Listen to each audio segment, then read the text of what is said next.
आज नहीं देखिए, क्योंकि इसके ऊपर मैं ये कहना चाहता हूँ, क्योंकि लगातार दादूपुर नलवी का जो मामला है वो लगातार विपक्ष इस बात को उठाता रहा है और उसका डीपली जवाब भी सरकार की तरफ से दिया गया है, हर समय दिया गया है। जब इनके पास कोई मुद्दा नहीं होता तो इस प्रकार के मुद्दे को हवा देना, ये विपक्ष के पास जब मुद्दा ही नहीं है तो इस प्रकार के मुद्दों को वो हवा देते हैं। उन्होंने अपने उसके अंदर जो कहा है, उन्होंने ये कहा है विपक्ष ने कि माननीय उच्च न्यायालय ने 20 दिसंबर 2024 को जो फैसला दिया है वह दादूपुर नलवी के बारे में है ही नहीं। जो वो कह रहे हैं कि हमने जो फैसला दिया है कि इसको आप बनाएंगे या नहीं बनाएंगे, स्पष्ट उन्होंने इस बात को लेकर के कहा। परंतु इस 76 पेज का जो फैसला माननीय उच्च न्यायालय ने दादूपुर नलवी नहर जो वो बोल रहे हैं कि दोबारा बनाई जाए, कहीं पर भी नहीं लिखा, कहीं पर एक शब्द भी इसके ऊपर नहीं लिखा। विपक्ष इस बात को लेकर के गुमराह कर रहा है कि माननीय उच्च न्यायालय ने कहा कि इसको दोबारा बनाई जाए, उसमें कहीं लिखा नहीं गया। मैं विपक्ष से कहना चाहूँगा कि वो कम से कम फैसले को तो पढ़ लें, क्यों झूठा आरोप लगाते हैं? तथ्य हैं, तथ्य के ऊपर बात करनी चाहिए। ये थोड़ी है भी गुमराह कर दो किसी को जाकर के। उस सदन की गरिमा है, उसके अंदर हमने कहा भी है मंच के ऊपर, वहाँ जवाब उनसे मांगा है भी, कहीं हमें लिखित रूप में तो दे दो ना। आप कहाँ लिखा है उसके अंदर भी इसको दोबारा बनाएं? कहीं नहीं लिखा उसके अंदर। और एडवोकेट जनरल हरियाणा ने माननीय पंजाब एवं हरियाणा उच्च न्यायालय के 20/12/2024 के फैसले पर राय भी दी है। यह मामला माननीय सर्वोच्च न्यायालय के समक्ष दायर करके वो, क्योंकि उसके अंदर जो अधिनियम की धारा 101 है, जो एक्ट बनाया था, हमने कहा कि उसने सिर्फ उसको क्वैश किया है और उस क्वैश के अंदर हमने एडवोकेट जनरल की सलाह लेकर के उसको माननीय सर्वोच्च न्यायालय के अंदर हम रखेंगे। हमने इतनी बात कही है और बार बार मैं ये बात कह रहा था। परंतु विपक्ष किस प्रकार के सर ये कह रहा है कि डीनोटिफाई कर दिया था आपने, लेकिन कोर्ट की तरफ से इस पर जो डीनोटिफिकेशन किया गया था उसको जब चैलेंज किया गया तो अब स्टेटस ये है कि उस डीनोटिफिकेशन को रद्द कर दिया गया है कोर्ट की तरफ से। उसको रद्द नहीं किया। नहीं, देखिए, उसको रद्द नहीं किया। मैं कह रहा अधिनियम की जो धारा है 101 उसको क्वैश किया है। मैंने तो कहा है कि वो पढ़ लेना, उसको क्यों नहीं पढ़ रहे? उसको क्वैश किया। उस क्वैश के अंदर हम माननीय सर्वोच्च न्यायालय के अंदर जा रहे हैं और उसको लेकर के, और मैं ये भी इसके अंदर कहना चाहता हूँ कि जिस प्रकार का विपक्ष आरोप लगा रहा है, अपने गिरेबान में जा करके वो बात करें, वो देखे। एक्वायर जो भूमि होनी थी इसके लिए, ये इन्होंने कांग्रेस की सरकार के अंदर था, ये एक्वायर की थी। ये एक्वायर भूमि 2247 एकड़ भूमि होनी थी और 2247 एकड़ भूमि में से 190 एकड़ तो ये पहले ही सरकार की लैंड थी इसके अंदर, और जो पहले ही सरकार के पास थी, एक्वायर हो चुकी थी। इसमें लोगों के विरोध के कारण जब ये एक्वायर कर रहे थे, क्योंकि टोटल जो भूमि एक्वायर होनी थी 2247 एकड़, और लोगों ने विरोध किया कि हम नहीं देंगे। लोगों का विरोध था। उस विरोध के कारण 1227 एकड़ भूमि हम एक्वायर ही नहीं कर पाए। मात्र जो एक्वायर की 830 एकड़ भूमि ही एक्वायर कर पाए, और वो भी 830 एकड़ ही एक्वायर कर पाए, वो भी उस हालात के ऊपर छोड़ दिया। लोगों ने इसका जमकर के विरोध किया कि ऐसे लोग कि हमारी ये ज़मीन वापस दे दें, क्योंकि वहाँ पर इतना ज़्यादा नुकसान जो ज़मीन एक्वायर हुई थी उसका तो हो रहा था, परंतु उसके साथ साथ और किसान भी बहुत ज़्यादा उससे डिस्टर्ब थे। और इसके अंदर कोर्ट का 2004-05 के अंदर ये जब एक्वायर हुई तो कोर्ट ने जो अनाउंसमेंट दिया उस समय के अंदर, ये लगभग 16 के अंदर जो फैसला आया है माननीय कोर्ट का, ये जो बनता था प्रति एकड़ 6 करोड़ से ज़्यादा बनता था प्रति एकड़ अनाउंसमेंट। तो उसको लेकर के ये, क्योंकि सरकार ने निर्णय किया था उस टाइम में इतनी अनाउंसमेंट नहीं, और गजों के अंदर अनाउंसमेंट हो गई थी, उसकी गजों के अंदर हो गई थी, तो लोग उससे कि ये एक्वायर नहीं होनी चाहिए। मैंने बताया कि इन्होंने जो इस दादूपुर नलवी की जो ये बात कर रहे हैं 2247 एकड़ भूमि एक्वायर करनी थी, क्यों नहीं ये कर पाए? इनकी गलतियां थी। अपनी गलतियों को छुपाने के लिए इस प्रकार की ये इन्होंने किसानों के साथ भी इस प्रकार का धोखा और शोषण किया उनका, ये नहीं कर पाए। किसानों ने विरोध किया कि हम अपनी जमीन नहीं देंगे, उस विरोध के कारण मात्र 830 एकड़ भूमि एक्वायर कर पाए। और जब ये डी नोटिफाई हुआ, किसानों के कहने से हुआ, किसान आए, डी नोटिफाई होने के बावजूद इसके अंदर 5000 किसान हैं जिनकी ये जमीन एक्वायर हुई। 1000 किसान तो पैसा ही वापिस ले गया। अब और किसान भी कह रहे हैं कि हमारा पैसा, हम पैसा वापिस दे रहे हैं, हमारी जमीन छोड़ दो। सर 5000 कितने किसान थे? 5000। क्योंकि वो कह रहे हैं कि अनाउंसमेंट से बचने के लिए सरकार ने ये रास्ता नहीं, देखिए कोई तरीका भी तो होता है ना जी, कोई तरीका भी होता है ना। ये हम किसी के ऐसा नहीं है, ये इनकी गलतियां हैं, अपनी गलतियों को स्वीकार नहीं कर रहे। ये जिस प्रकार का आरोप लगा रहे हैं, डार्क जोन के अंदर जो एरिया जा रहा है सर, उसको ध्यान में रखते हुए दादूपुर नलवी का अस्तित्व होना, फिर क्यों नहीं एक्वायर किया? मैंने कहा है कि नहीं, 2247 एकड़ भूमि एक्वायर होनी थी। अगर जब एक्वायर कर रहे हैं तो फिर 830 एकड़ क्यों एक्वायर किया? पूरा एक्वायर करना चाहिए था। किसानों ने विरोध किया इनका, मात्र 830 ही एक्वायर कर पाए। और वो भी किस प्रकार से किसान भुगत रहे हैं उसको। इनकी गलती है, अपनी गलती को नहीं सुधार कर रहे ना, उस गलती को मान रहे हैं। ये दादूपुर वाले के अलावा आज जो दूसरा जो जमीन का मुद्दा है वो रोहतक वाला भी है सर। वो कह रहे हैं कि तालाब रेवेन्यू रिकॉर्ड में तालाब है और उस पर कब्जा किया जा रहा है और सरकार का संरक्षण है। यहाँ तक कह रहे हैं बीबी बत्रा सदन के अंदर कि ऐसा लगता है कि सरकार ही करवा रही है, सरकार का पीर बोर्डा कोई जगह बताई है रोहतक की? देखिए उसके ऊपर मैं बताना चाहता हूँ, बीबी बत्रा साहब क्योंकि वो सीनियर विधायक हैं, मैं उनकी स्टेटमेंट सुन रहा था कि किसान का मुख्यमंत्री तो उसमें है, वो बोल रहा था, नहीं बत्रा जी बोल रहे थे भी मुख्यमंत्री जी तो वो बोलते हैं, नहीं मौज मस्ती में हनीमून पीरियड पे हैं, हनीमून पीरियड पे हैं, ये बात बोल रहा था बत्रा साहब। बत्रा साहब को मैं ये कहना चाहता हूँ कि जो आप बात कह रहे हैं कम से कम आप देख करके तो बोल लेना।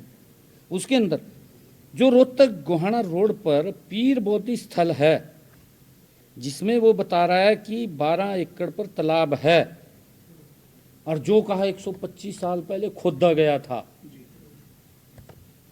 क्या मैं उसको पूछना चाहता हूँ ये सच है? मैं उसको पूछ रहा हूँ, कहना तो कुछ भी कहते, फोटो तो कहीं पे भी लिया है जाके, कागज में तो लिखा होगा कहीं। कागज जो तालाब की नेचर है, पौंड की नेचर है, आज भी अगर गांव के बीच में कोई तालाब है तो उसके ऊपर देखिए कहीं किसी ने चलो थोड़ा एक्रोचमेंट कर लिया, विषय अलग है, परंतु तालाब की भूमि के ऊपर आज भी माननीय सुप्रीम कोर्ट का ये आदेश है कि उसके ऊपर कोई एक्रोचमेंट नहीं कर सकता, मकान नहीं बना सकता। अगर आज भी बना रखा है तो वो भी डिमोलिश करना पड़ेगा। ये माननीय सुप्रीम कोर्ट के आदेश है। हम यही तो उनको पूछा है कि जो आपने कहा है कि यहाँ पर 12 एकड़ में तालाब था, फोटो भी ले रहे हो, सदन के अंदर दिखाई रहा था फोटो वहाँ वो सर बाद है। में सर मीडिया अरे बोल रहा कहा मुख्यमंत्री तो कहा हनीमून पीरियड पे है। अरे मुख्यमंत्री 3 गुना गति से काम कर रहा है, नॉन स्टॉप सरकार है ये, गति से एक एक चीज का पता है हमें। और वो कह रहा है 125 साल पहले खोदा गया था। अरे कमाल कर रहा है, जब 125 साल पहले खोद दिया था। मानने कहा कि ये वक्फ बोर्ड को आवंटित की गई थी लैंड, कम से कम ये तो बता दे भी यहाँ से नेचर ऑफ पौंड, उस वहाँ तालाब कहाँ है लिखा हुआ, कहीं कागज में फर्द में कहीं ना कहीं किसी गिरदावरी के अंदर कुछ तो लिखा होना चाहिए कि इसके अंदर तालाब था। हम बात मानते हैं और उसका पटल के ऊपर, सदन के पटल के ऊपर हमने जवाब भी पूरा दिया। वो तो खाली अपनी हाजिरी लगवाने के लिए मीडिया के सामने आ जाते हैं, मुद्दा नहीं है कोई, या हाजिरी तो लगवानी है, झूठ जाकर लगवा दो हाजिरी, अंदर झूठ बोल दो और बाहर जाकर झूठ हाजिरी लगवा दो। इन्हें पढ़ना चाहिए था माननीय विधायक जी, पहले अपने सवाल को पढ़ने लेने चाहिए थे, जरूरी देखना चाहिए था, फिर क्वेश्चन करना चाहिए था। सर विपक्ष जो है लगातार एक मुद्दा उठा रहा है कि सीईटी जिन्होंने पास की उन्हें 9,000 रुपए देने का जो वादा किया था वो एलिगेशन लगा रहा है कि वो अब तक पूरा नहीं हो पाया है। कौन सा सीईटी जिन्होंने पास की उन्हें 9,000 सिलेंडर रुपए देने का वाला भी कह रहे हैं सर, वो तो सिलेंडर नहीं मिल रहे सर, आप 2100 रुपये महिलाओं को भी नहीं मिल रहे सर। देखिए अभी तो सरकार ने 100 दिन पूरे किए हैं, अभी तो हमारा बजट भी नहीं आया, बजट भी अभी प्रस्तुत नहीं हुआ हमारा। 17 तारीख को हम बजट पेश करेंगे और हमने 500 रुपये का गैस का सिलेंडर बहनों को दे रहे हैं। हमने जो बात कही थी उस बात को हम पूरा कर रहे हैं। 13,247 बहनों को खाते को लिंक करके उनको 500 रुपये का गैस का सिलेंडर दे रहे हैं। हमने ये बात मंचों के ऊपर कही थी, कहीं पर भी आप सुनेंगे, मैंने कहा था कि आप गैस का सिलेंडर लेंगे, 500 रुपये से ऊपर का जो पैसा है तुरंत आपके खाते में आएगा। हमने अधिकारियों को कहा है कि गति से उन सब को लिंक करके 500 रुपये का गैस का सिलेंडर दें। और ये हमारे ऊपर तो उंगली उठा रहे हैं। 2.5 साल हो गए हिमाचल की सरकार को, 2.5 साल हो गए कर्नाटक की सरकार को, 2.5 साल से ज़्यादा हो गए तेलंगाना की सरकार को, कांग्रेस की। वहाँ जो जो वायदे किए थे आज तक एक वायदा पूरा नहीं किया। वहाँ भी इन्होंने कहा था कि 500 रुपये का गैस का सिलेंडर देंगे। भाई उधर तो जहाँ के लिए हम तो दे ही रहे हैं, हम तो दे रहे हैं, हमने मना नहीं किया, हम दे रहे हैं, गति से दे रहे हैं। और जो जो जुड़ रहे हैं उसके अंदर हम इसका प्रचार प्रसार भी कर रहे हैं पूरा। हमने अधिकारियों को कहा है कि गांव में जाकर के कैंप लगाएं, जो पात्र व्यक्ति है उस व्यक्ति को 500 रुपये का गैस का सिलेंडर देना सरकार का कमिटमेंट है, सरकार का संकल्प है और वो संकल्प हम पूरा करेंगे। 2100 रुपये की भी बात उन्होंने दोहराई है कि भाई, मैंने कहा है कि ये तो ये समझ रहे हैं कि आज ही बच्चा हो गया, आज ही उसकी शादी कर दो, आज ही उसका मकान बना दो, आज ही नौकरी लग जाए, पहले लीक कर दें। ये तो कमाल की बात कर रहे हैं। और मैं कह रहा भी अपनी तरफ नहीं देख रहे, अपनी तरफ नहीं देख रहे। हमारा संकल्प पत्र 5 साल के लिए है। हमने ये भी कहा है कि हमने इसके अंदर 18 संकल्प पूरे किए हैं। 18 संकल्पों के अंदर 10 संकल्प ऐसे हैं जो वो भी जल्दी शामिल होने वाले हैं इसके अंदर। गति से सरकार काम कर रही है। 13 लाख जुड़ गए नहीं इस सिलेंडर के लिए। हाँ 13 लाख, 13,000 मिल गए। अच्छा 13,000, 13 13 लाख जुड़े हैं, 13.5 लाख कनेक्शन दोबारा आंकड़ा बोल दीजिए। गैस के सिलेंडर, 13.5 लाख, 13,500 हमारे मंत्री जी कह रहे हैं, 13,500 निकल गया मुंह से। 13,247 बोला नहीं 13.5 लाख, जी। 13.5 लाख बीपीएल जो हमारी महिलाएं जिनकी 1,80,000 रुपये से कम आय है, उनकी रसोई के अंदर 500 रुपये का गैस का सिलेंडर हम पहुंचा रहे हैं। मैं यही कह रहा हूं कि वो अपनी सरकार के हिमाचल के अंदर जाकर के पूछे भाई 2.5 साल हो गए, कहते हम क्या कर रहे हैं, हनीमून पीरियड पे है क्या? वो हमें हनीमून पीरियड के ऊपर बोल रहे हैं। मैंने कहा है कि हमने अपने संकल्प के जो वायदे हैं वो 18 वायदे पूरे के, 10 और जुड़ने वाले हैं इसके अंदर। ये सरकार 3 गुना गति से, ये नरेंद्र मोदी जी का कमिटमेंट है। मोदी जी के तत्वाधान के अंदर सरकार गति से काम कर रही है और ये सरकार 3 गुना गति से हरियाणा के अंदर काम करेगी। इनके पास कोई विषय नहीं है ये ऐसी बात। सर आज रघुवीर सिंह कादियान ने एक सीधे आरोप आप पर लगाया सर, आपको लगता है कि सदन में बिना किसी तथ्य के इस तरीके के आरोप का कोई आधार है? अगर आरोप सही है या नहीं है, उसके लिए आप कल उस मामले में सदन की जो तीसरे दिन की कार्रवाई होगी तो विपक्ष से जानेंगे सर। वो कहेंगे गुरुग्राम में आपने कोई जमीन किसी कंपनी को दे दी 7 साल 15 साल के लिए लीज पे, और कोई किसी तरीके का आप उस टाइम राष्ट्रपति को रिसीव करने के लिए बाहर थे सर सदन से, लेकिन इतना बड़ा गंभीर आरोप है सर कि गुरुग्राम में आपने किसी कंपनी को जमीन दी है और वो 15 साल के लिए आपने दी है और लीज पे आपने जमीन दी और कोई नियम कायदे कानून उसमें फॉलो नहीं किए गए, ये आरोप रघुवीर कादियान का है सर। कौन सी जमीन?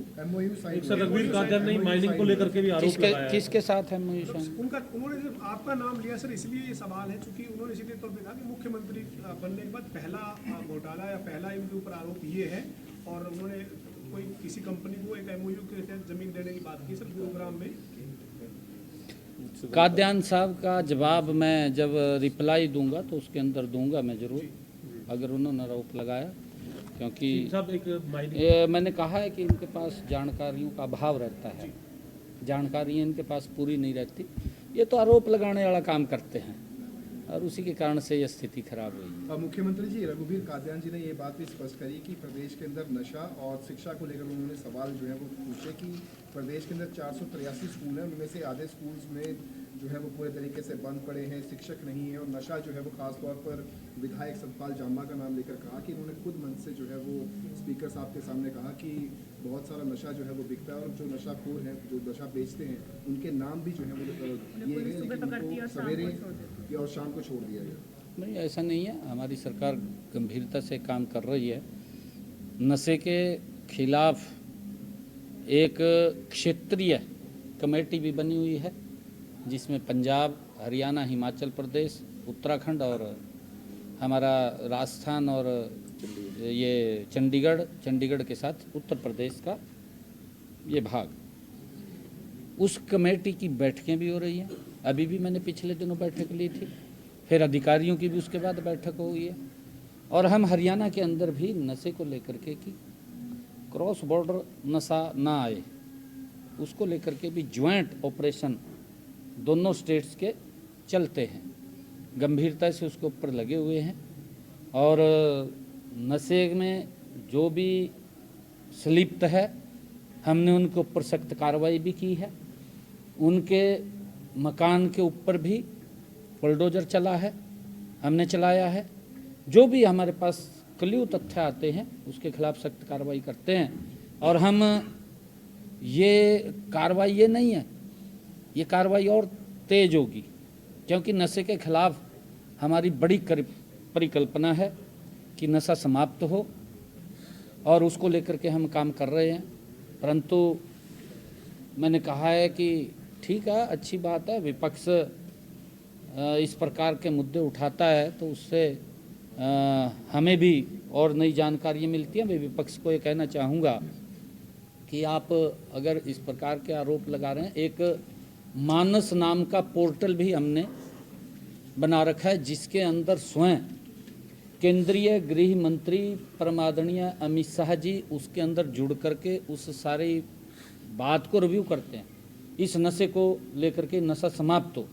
और उसके अंदर ये भी हमने कहा है कि उस मानस पोर्टल के ऊपर अगर कोई व्यक्ति, मैं विपक्ष के लोगों को भी कहना चाहूँगा कि आप भी अगर कोई नशा बेचता है उसके ऊपर खाली एंटर कर दीजिए, किसी का नाम उसके अंदर नहीं आएगा, ना जाहिर किया जाएगा, उस व्यक्ति के खिलाफ सख्त कार्रवाई होगी। हमने जो मानस पोर्टल बनाया है। सर आज दोबारा से एक सवाल सर, एक आज फिर SYL का मुद्दा उठा, कांग्रेस विधायक ने कहा कि सरकार ने उतनी गंभीरता से काम नहीं किया जितना करना चाहिए था, अगर सरकार गंभीरता से काम करती मसला सुलझ सकता था। नहीं, उसके ऊपर गंभीरता से काम कर रहे हैं। माननीय सर्वोच्च न्यायालय का उस बीच में क्योंकि उनका फैसला है और माननीय सर्वोच्च न्यायालय उसको देख रहे हैं। अभी पिछले दिनों एक कमेटी भी उन्होंने गठन किया, वो कमेटी आई थी, शायद आप लोग भी वहाँ बीच में थे, आप लोगों को मालूम है, और मेरा वक्तव्य उस कमेटी के सामने गया था, मैंने उनके आगे अपना विषय रखा था। Thank you.